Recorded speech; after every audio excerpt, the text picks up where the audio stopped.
ہمارے محترم اور مکرم نام لینے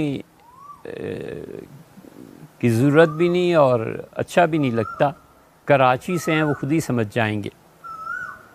انہوں نے سوال تحریر فرمایا ہے، پہلے ہم سوال پیش کر دیں آپ کی خدمت میں، پھر اس کے بعد جواب۔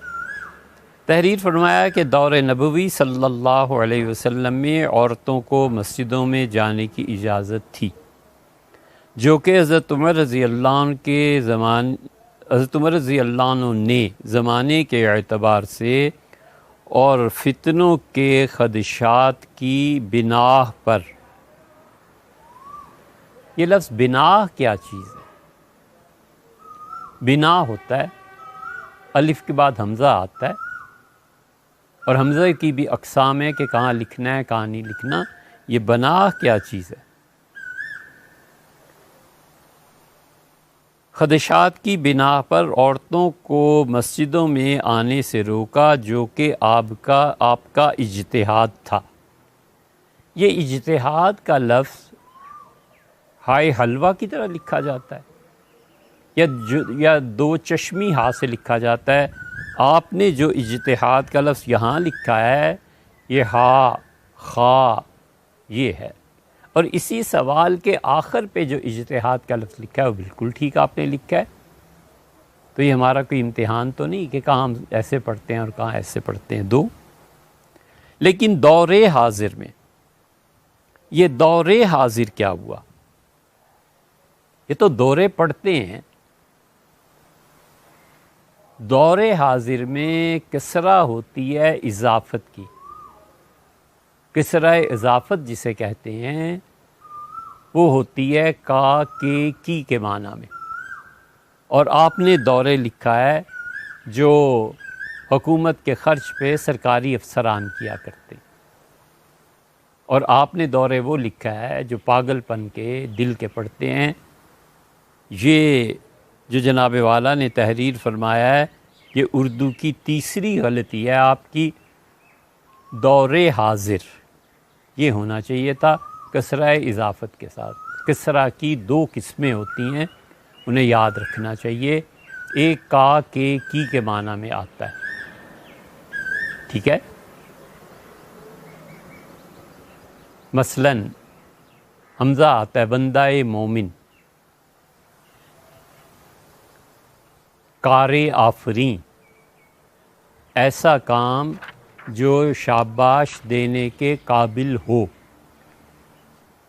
در اقدس، کسی عزت مآب اتھارٹی کا دروازہ۔ یہ ساری کسرہ اضافت کی کہلاتی ہے، اور کبھی اس کسرہ کا استعمال ہوتا ہے کسی آدمی کی عزت اور احترام اور وقار کے لیے۔ حضرت والا، یہ والا کوئی شخص اور اس کے حضرتوں کا کی سے اگر ترجمہ کریں نا تو حضرت والا کا حضرت پیر و مرشد، یہ کچھ چیز نہیں ہے۔ یہ جو کسرہ استعمال کی جاتی ہے اردو میں، یہ تعظیم کے لیے استعمال ہوتی ہے، کسی آدمی کی بڑائی کے لیے استعمال ہوتی ہے بھیا، یہ وہ کا کی والی نہیں ہے۔ دور فتن، فتنوں کا زمانہ، وہ پہلی والی ہے دوسری والی نہیں۔ جناب رسول اللہ صلی اللہ علیہ وسلم، جناب علی، جناب عمر، یہ جو زیر آ رہی ہے نا، یہ ساری زیر سیدنا عمر، علی اور حضرت رسالت پناہ صلی اللہ علیہ وسلم ان کی تعظیم کے لیے آ رہی ہے، اس کا مطالعہ کرنا چاہیے۔ سیدنا عمر رضی اللہ عنہ نے اجتہاد فرمایا تھا، لیکن دور حاضر میں سعودیہ اور گلف اور دیگر مسلم ممالک میں آج دیکھا جا سکتا ہے کہ عورتیں مساجدوں میں نہ صرف جا سکتی ہیں بلکہ عبادت بھی کر سکتی ہیں۔ یہ مساجدوں کیا ہوتا ہے صاحب؟ مسجد کی جمع مساجد ہوتی ہے، مساجد کی جمع مساجدوں، جمع الجمع، یہ کیا چیز ہوئی؟ کہ جمع الجمع اس طرح تحریر کرنا یہ ٹھیک نہیں ہے. ایک جمع ہوتی ہے بالکل ٹھیک ہے، سادی سی جمع بنا لی، مسجد مساجد، منبر منابر، اس طرح ہوتا ہے. اور اب منابروں، حضرت حضرات، حضراتوں حضرتوں، یہ جمع الجمع ہے. یہ موقع نہیں ہے کہ اس لفظ کو ایسے لکھا جائے. دیکھا جا سکتا ہے کہ عورتیں مساجدوں میں نہ صرف جا سکتی ہیں بلکہ عبادت بھی کر سکتے ہیں. اس تناظر میں، یہ تناظر جو زے سے لکھا ہے اس کے معنی کیا بنتے ہیں؟ تناظر، بیک گراؤنڈ. اس کا بیک گراؤنڈ وائٹ ہو تو یہ کلر اس پہ جچے گا. اس کا بیک گراؤنڈ اگر ریڈ کریں تو سیاہ اس پہ جچے گا. یہ وہ تناظر ہونا چاہیے تھا. یہاں پر آپ نے تنا، زے اور را کو لکھا ہے. یہ تناظر کون سا ہے؟ یہ کس زبان کا لفظ ہے؟ اس تناظر میں اگر ہم اپنے ملک پاکستان کی بات کریں تو یہاں عورتوں کا اب بھی مساجدوں میں کوئی عبادت کے لیے اہتمام نہیں. کہ کاف ظاہر ہے کہ ہمارے عام طور پہ ملا کے لکھتے ہیں. چلیے یہ ٹائپنگ مسٹیک ہوئی ہوگی. جبکہ ہمارے معاشرے میں عورتیں جہاں چاہیں گھوم پھر رہی ہیں. عورت اس میں جنس کے معنی میں آپ لا رہے ہیں یہاں، تو اس کو آپ جب لکھیں گے تو گھوم پھر رہی ہیں کچھ نہیں. یہ تو وہی ہے جو پنجابی والے بولتے ہیں دہیں، آئیں، کھائیں، جائیں نہ. یہ شتر گربا کی جو زبان ہے یہ کہیں پڑھے لکھے معاشرے میں استعمال نہیں ہوتی. یہ جہاں تعلیم نہ رہی ہو، آباء و اجداد میں بھی حتیٰ کہ وہیں اس طرح کے لفظ بولتے ہیں. گائیں.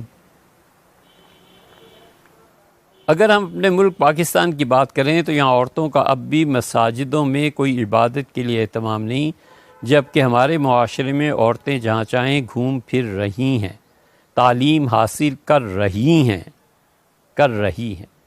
بازاروں میں، یہ بازار تھا، یہ بازاروں کہاں سے آ گیا؟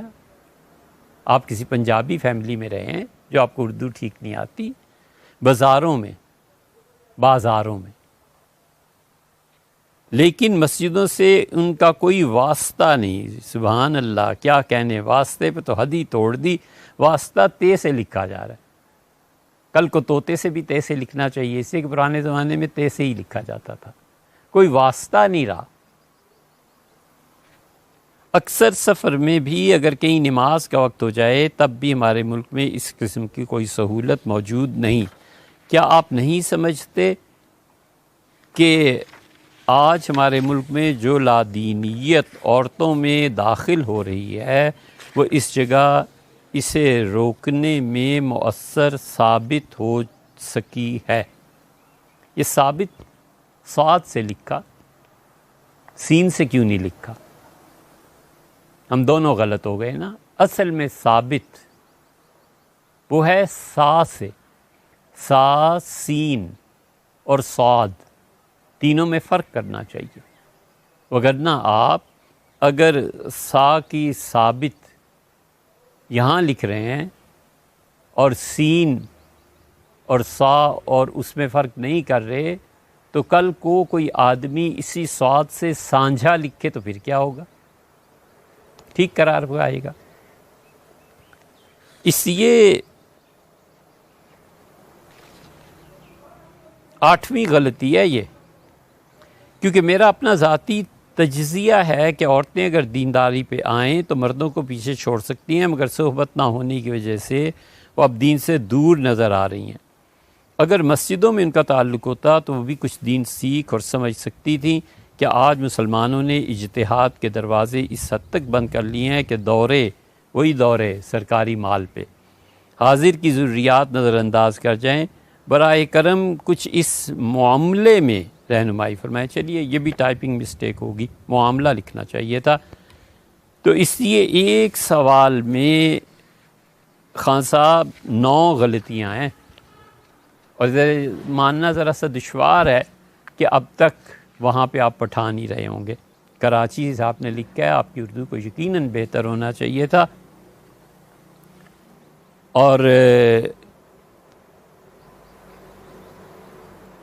اس سوال کے اعتبار سے ہم آپ ہی کی عبارت پڑھ دیتے ہیں، کیونکہ اتنی جرح اس پہ ہوئی ہے کہ اب زخمی کا چہرہ پہچاننا دشوار ہے۔ تحریر فرمایا کہ دور نبوی صلی اللہ علیہ وسلم میں عورتوں کو مسجدوں میں جانے کی اجازت تھی، جو کہ حضرت عمر رضی اللہ عنہ کے زمانے کے اعتبار سے فتنوں کے خدشات کی بنا پر عورتوں کو مسجد میں آنے سے روک دیا گیا، جو کہ حضرت عمر رضی اللہ عنہ نے اپنے اجتہاد کی بنا پر روکا تھا۔ ایسے نہیں ہے بھیا، رسول اللہ صلی اللہ علیہ وسلم نے خود بھی عورتوں کو منع فرمایا تھا۔ 3 چیزیں، ایک تو وہ احادیث دیکھ لیجئے جن میں عورتوں کا مسجدوں میں نماز کی بجائے گھروں میں پڑھنا زیادہ افضل قرار دیا گیا ہے۔ سیدنا عمر رضی اللہ عنہ کے اجتہاد کی بنیاد یہ احادیث تھیں، تو معاملہ حضور صلی اللہ علیہ وسلم پر پہنچتا ہے، امیر المومنین سیدنا عمر رضی اللہ عنہ پہ نہیں۔ انہوں نے انہی احادیث کے مطابق ایک قانون بنایا تھا۔ دوسری بات یہ ہے کہ حضرت عمر رضی اللہ عنہ نے منع کیا تھا جب تو مدینہ منورہ میں سب صحابہ رضی اللہ عنہ اکابر زندہ تھے، کسی نے اس پہ احتجاج کیا ہو، صحابہ رضی اللہ عنہ کوئی خاموش تھوڑے ہی بیٹھے رہتے تھے۔ سیدنا عمر رضی اللہ عنہ کی کتنی چیزیں ہیں، حتیٰ کہ قتل کے مقدمات، سیدنا علی رضی اللہ عنہ کا امیر المومنین یہ نہیں ہو سکتا، اس میں آپ کو دیت ادا کرنی پڑے گی۔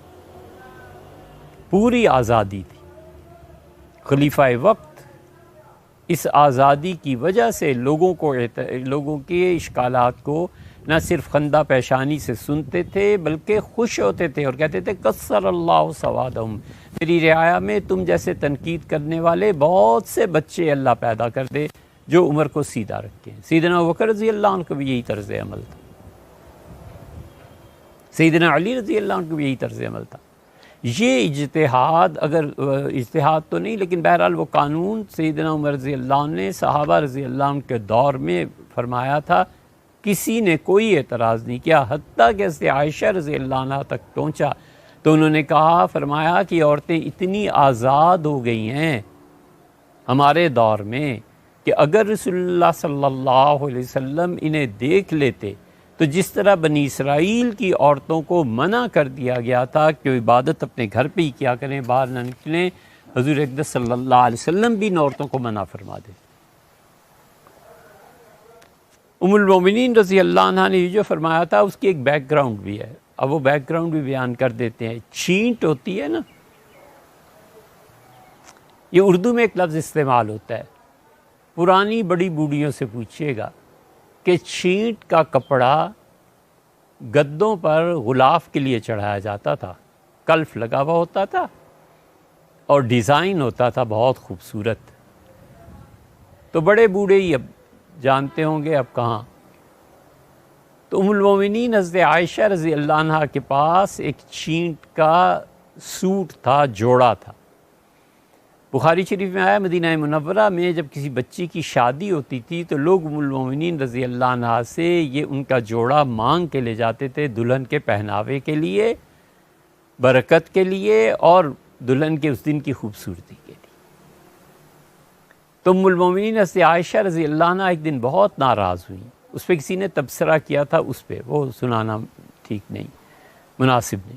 تو ام المومنین رضی اللہ عنہ نے فرمایا، یہ دیکھو میری اس نوکرانی کو، چھینٹ کا کپڑا جو میں نے پہنا اور میں دلہن بنی جس لباس میں، یہ اس کو دیکھ کے ناک چڑھاتی ہے کہ بھلا ہمارے زمانے میں یہ پہنا جاتا ہے۔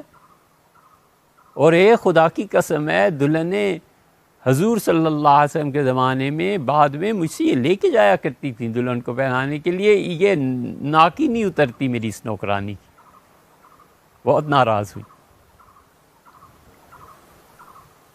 تو یہ بیک گراؤنڈ ہے۔ ایسے ہی کسی موقع پہ ارشاد فرمایا تھا کہ عورتوں کو روک دینا چاہیے۔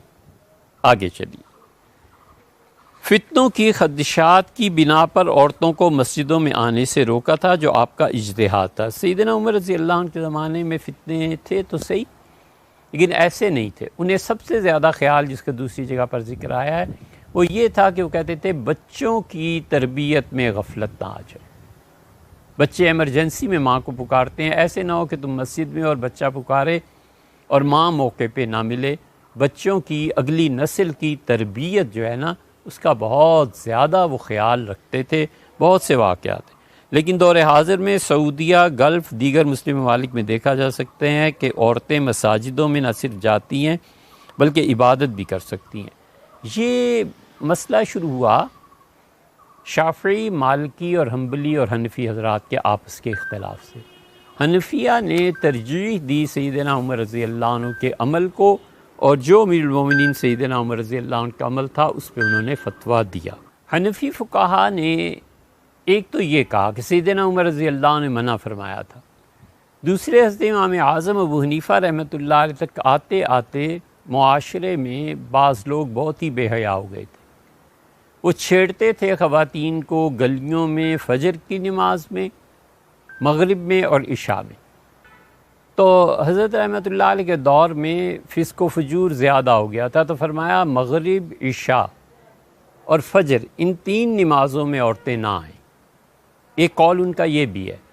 تو حنفی فقہا نے اس کو اس بنا پر بھی کہا تھا کہ اس وقت تاریکی کی وجہ سے بعض لوگ ناجائز فائدہ اٹھاتے ہیں. اور آپ اس پہ غور کریں، اس زمانے کے گناہ گار، عورتوں کو چھیڑنے والے، فاسق و فاجر بھی فجر کی نماز میں آتے تھے. اب اس کے بعد کون سا مقام ہے؟ اس بنا پر خود احناف نے احتیاط میں تو یہ فتویٰ دیا کہ خواتین مساجد میں نماز کے لیے نہ آئیں، لیکن کچھ نہ کچھ گنجائش انہوں نے دی. باقی شافعی، مالکی، حنبلی ان میں اکثر حضرات اس کے قائل ہیں کہ مساجد میں آیا جائے، عورتیں جنازہ بھی پڑھیں گی اور عورتیں مساجد میں جماعت میں شرکت بھی کریں گی. اس تناظر میں اگر ہم اپنے ملک پاکستان کی بات کریں تو یہاں عورتوں کا اب بھی مساجدوں میں کوئی عبادت کے لیے اہتمام نہیں، جبکہ ہمارے معاشرے میں عورتیں چاروں طرف گھوم رہی ہیں، پھر رہی ہیں، تعلیم حاصل کر رہی ہیں، بازاروں میں جا رہی ہیں، لیکن مسجد سے ان کا کوئی واسطہ نہیں. بالکل آپ سچ فرماتے ہیں، مسجد سے اس لیے واسطہ نہیں کہ دین سے واسطہ نہیں. مسجد سے اس لیے واسطہ نہیں کہ پچھلے 200-300 سال میں دین کی جو اصل شکل و صورت تھی اور جو آہستہ آہستہ حنفی فقہ کا نفاذ تھا، کتاب و سنت کا نفاذ تھا، وہ عمل ختم ہو گیا. جس امت کا بھی یہ حال ہو کہ اس کے 5% نماز نہیں پڑھتے، انہیں کہاں یہ مسئلہ سوچنے کی فرصت ہے کہ ہماری عورتیں بھی مسجدوں میں جایا کریں. آپ یقین مانیں کوئی مسجد نہیں دیکھیں گے، 99% مساجد ان کی سمائی بھر چکی. ہمیشہ باہر گراؤنڈ میں، گلیوں میں، سڑکوں پہ صفیں بچھانی پڑتی ہیں، پھر جا کر کہیں جمعہ پورا ہوتا ہے. 99% مساجد میں جمعے کے دن کبھی گھومیے، ایسے ہی لگے گا اپنا جمعہ پڑھنے سے پہلے آپ گھومیے، ایسے ہی ہوگا. یہ سارے لوگ کہاں ہوتے ہیں عام دنوں؟ اگر لوگ اس طرح مساجد میں آنے لگیں تو 5 وقتوں کی جو جماعت ہے، یہ جماعت میں مساجد تنگ پڑ جائیں. لیکن پچھلے 200 سال سے، 300 سال سے وہ چیز ہی نہیں رہی مسلمانوں کے معاشرے میں کہ ہم نے مسجد میں جا کر جماعت سے نماز ادا کرنی ہے. تو انہیں کیوں فکر ہونے لگی اپنی خواتین کی کہ مساجد میں جایا کریں؟ آپ سچ کہتے ہیں. اکثر سفر میں بھی نماز کا وقت ہو جائے تب بھی ملک میں سہولت موجود نہیں ہے. وجہ یہ ہے بھیا کہ عورتوں کے لیے الگ واش رومز چاہیے، مردوں کے لیے الگ واش رومز چاہیے، وضو کی جگہیں الگ چاہیے. اتنا سرمایہ کون خرچ کرے؟ ہم آپ کو چیلنج کے طور پہ کہتے ہیں اس ملک میں جو مساجد ہیں وہ گن کے دکھا دیں 10% مسجدیں ایسی نہیں بنی جہاں پر طہارت اور پاکیزگی کا کوئی پراپر انتظام. ولیعوذ باللہ، شاید نہیں کہنا چاہیے، لیکن جہاں پر بو آ رہی ہو نا، وہاں دیکھ لیجئے کوئی نہ کوئی مسجد موجود ہوگی. یہ پاک رہنے کا عنصر ان مسلمانوں کی طبیعت سے نکل گیا. انہیں کچھ آتا ہو تو کوئی آدمی کچھ کہے نا کہ پاکی ناپاکی کیا ہوتی. انہیں کوئی احساس ہو کہ میرے کس عمل سے کس کو تکلیف پہنچے گی تو بھیا پھر بات کریں. خان صاحب یہ نماز میں گلے صاف کرتے ہیں. خان صاحب وضو اللہ نے قرار دیا تھا کہ اپنا منہ صاف کر کے آنا، ناک صاف کر کے آنا اور گلا صاف کر کے آنا. گلے کا حال یہ ہے کہ آپ نماز پڑھیں، ادھر سے کھانس رہا ہے ادھر سے کھانس رہا ہے، وہ بندہ اللہ کے ساتھ تعلق میں ہے، واسطے میں ہے. فرشتے جس کی بارگاہ میں پر ادھر ادھر نہ مار سکیں اور فرشتے جس کی بارگاہ میں نظر نہ اٹھا سکیں، اس پاک پروردگار کے حضور میں یہ کھڑے ہوتے ہیں اور ان کی کھانسیاں سنو اور ان کی نیند کی کمی کی وجہ سے جو آکسیجن کی ضرورت ہوتی ہے وہ جمائیاں سنو اور بہت سی ایسی حرکتیں، اور پھر ساتھ کھڑے ہیں اور اتنی اونچی اونچی آواز میں تلفظ سورہ فاتحہ کا اس کا کر رہے ہیں کہ دوسرا کہتا ہے یار نماز کے لیے آئے ہو یا مجھے سکھانے آئے ہو. یہ سب جہالتیں انہوں نے نماز پڑھنی سیکھی ہے کہیں؟ انہیں وضو کا نہیں پتا. اور یہ 90% سے زیادہ ہیں اور اکثریت مذہبی لوگوں کی ہے. داڑھی رکھی ہوئی ہے، ٹخنوں سے اوپر شلوار ہے، یہ سب چیزیں ہیں، لیکن نماز کے لیے کھڑے ہوں گے تو اب یاد آئے گا کہ گلا بھی صاف کرنا تھا. اب انہیں یاد آئے گا کہ جمائی بھی لینی تھی. اب انہیں یاد آئے گا کہ اٹھتے بیٹھتے سجدوں میں آوازیں بھی جسم سے پیدا کرنی تھی. یہ نمازیں اس دین کا حصہ ہیں جو تم لوگوں کے سامنے عملاً پیش کر رہے ہو یا تمہاری غفلت کا مظاہرہ ہے. ایک دن انہیں ملنے کے لیے بھیج دیں چیف سے، امریکن پریزیڈنٹ سے، سعودی بادشاہ فرما روا سے، کیا مجال ہے جو نگاہ ادھر ادھر ہو سکے. اس مجلس کا احترام ہے نا، وہاں سیکھ جاتے ہیں. یہاں نہیں سیکھتے کہ اللہ کی بارگاہ میں جا رہا ہوں. اور ادھر ادھر دیکھنا تو عام ہے، اس کو دیکھ لیا، پنکھا چل رہا ہے کہ نہیں چل رہا، اے سی کا کیا ہو رہا ہے، کیا بات ہے، قالین بچھائی ہے نہیں. یہ نماز ہے ان کی. اس لیے جو آپ کہتے ہیں نا کہ عورتوں کے لیے سہولت موجود نہیں، تو جو مردوں کے لیے وضو اور اس کی سہولت موجود ہے، عورتیں اس سے بدتر کریں گی.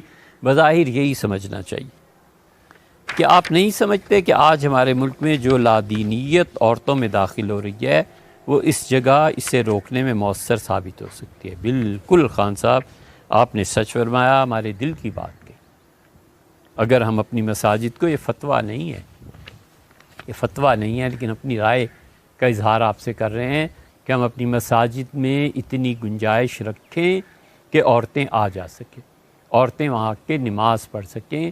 عبادت کے لیے الگ چیز ہے، لیکن ہم اصل ترجیح تعلیم کو دیتے ہیں کہ عورت مسجد میں آئے کہ مغرب کا بعد مولانا کا بیان ہوگا، ہم کوئی چیز سنیں.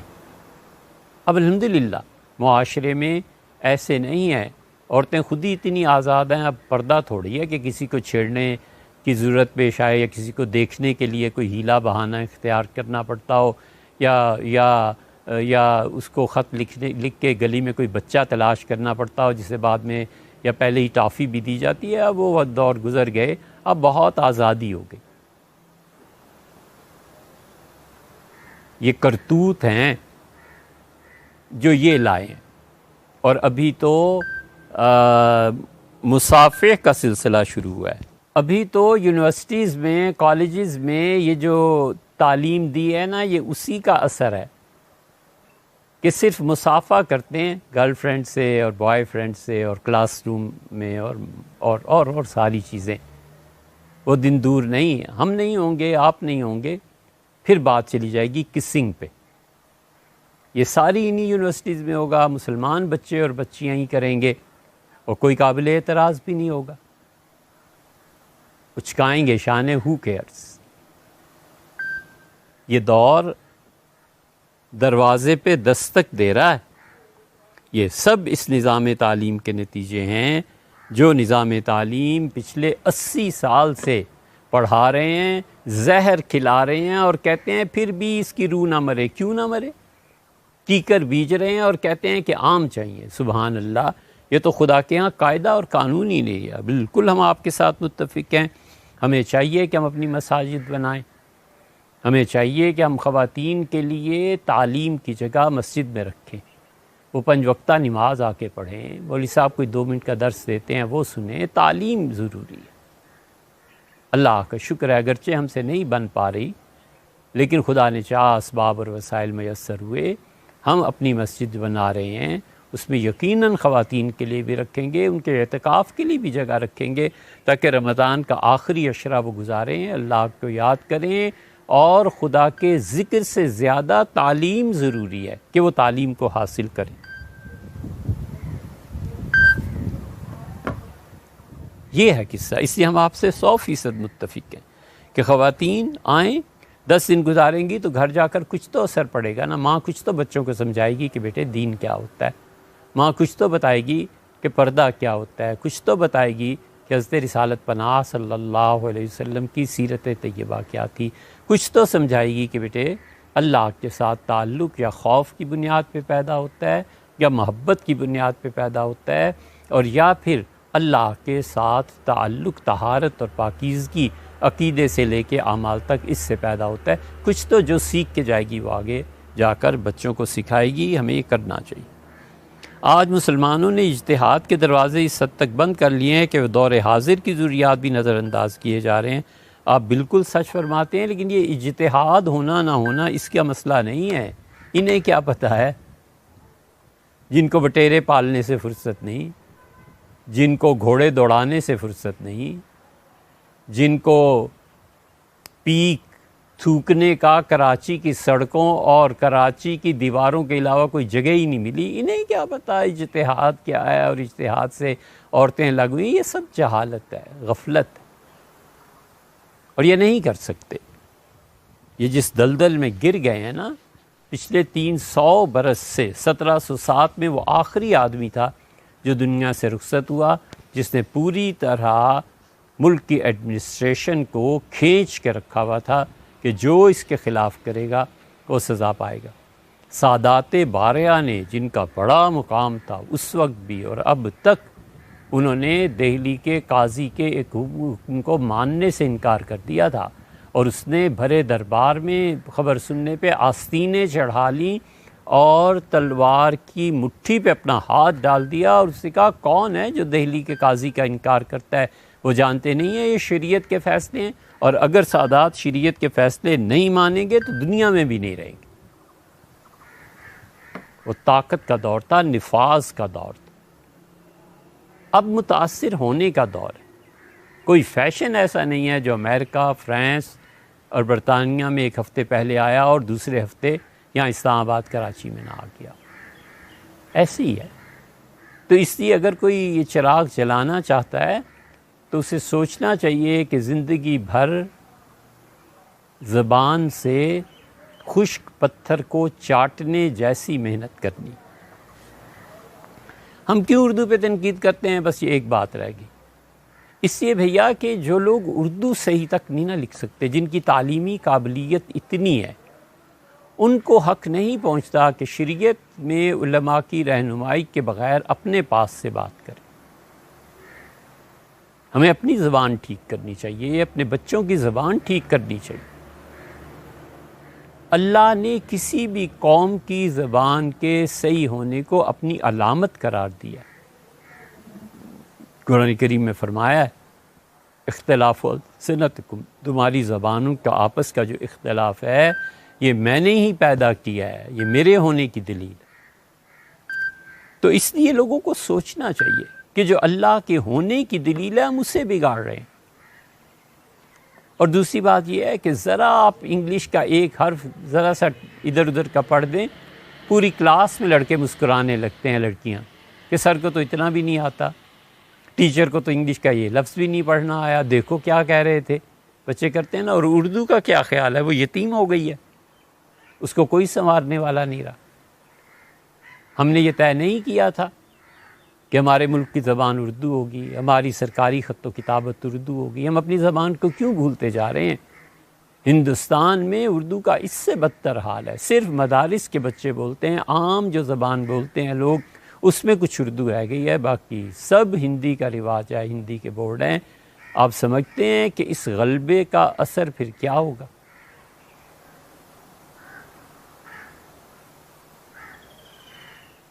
اردو زبان کی کمزوری کل کو جا کر دین کی کمزوری بن جائے گی، اسی ہماری زبان کا تحفظ ضروری ہے۔ اور سب سے اچھی بات موجودہ آغا خان کے جو دادا تھے نا، اس نے کی تھی۔ آغا خان ہر نسل کام کرتی رہی، اس کے دادا نے یہ منظور کرانے کی ٹھان لی تھی کہ پاکستان کی سرکاری زبان عربی ہوگی، اور اس کی اجازت انہوں نے جناح صاحب سے لے لی تھی۔ انہوں نے کہا آپ عربی ہماری قومی زبان ہوگی، ہم اپنے بچوں کو اسکول، کالج، یونیورسٹی میں عربی پڑھانا شروع کریں گے تو اس کا فائدہ یہ ہو جائے گا کہ ایک تو یہ کتاب و سنت سے جڑ جائیں گے، اور دوسرا اس کا فائدہ یہ ہوگا کہ ہم اور عرب ممالک تمام ایک زبان جب بولنے لگیں گے تو اس سے احترام، محبت، ایک دوسرے کا ادب، ایک دوسرے کی فائنینس سب کی وابستہ ہو جائے گی آپس میں۔ اس ملک کی سرکاری زبان عربی ہونی چاہیے۔ بڑا زور لگایا انہوں نے، حتیٰ کہ جناح صاحب سے بھی منظور کرا لیا، مگر اس وقت کی مسلم لیگ کے جو باقی عمائدین تھے، جس طرح وہ اور چیزوں کے ساتھ کر رہے تھے اور کریم پراپرٹی، ملک کی بہترین جگہیں اپنے نام کرا رہے تھے، کہ فی الحال کسی نالائق ان پڑھ کے ہتھے نہ چڑھ جائیں اور ہم چند سال کے بعد یہ ساری جائیداد گورنمنٹ کو واپس کر دیں گے۔ یہ پالیسی دی نا، پھر وہ خود مر گئے اور ان کی اولادوں کے قبضے میں وہ سرکاری جائیدادیں آ گئیں، ایک دو نہیں، بہت، سینکڑوں، اور پھر رفتہ رفتہ سیاست سے غائب ہو گئے اور سرمایہ داری میں آ گئے۔ انہوں نے ہی عربی زبان کی مخالفت کی، اور افسوس کہ آغا خان کی وہ جو جد و جہد تھی وہ نہ چل سکی۔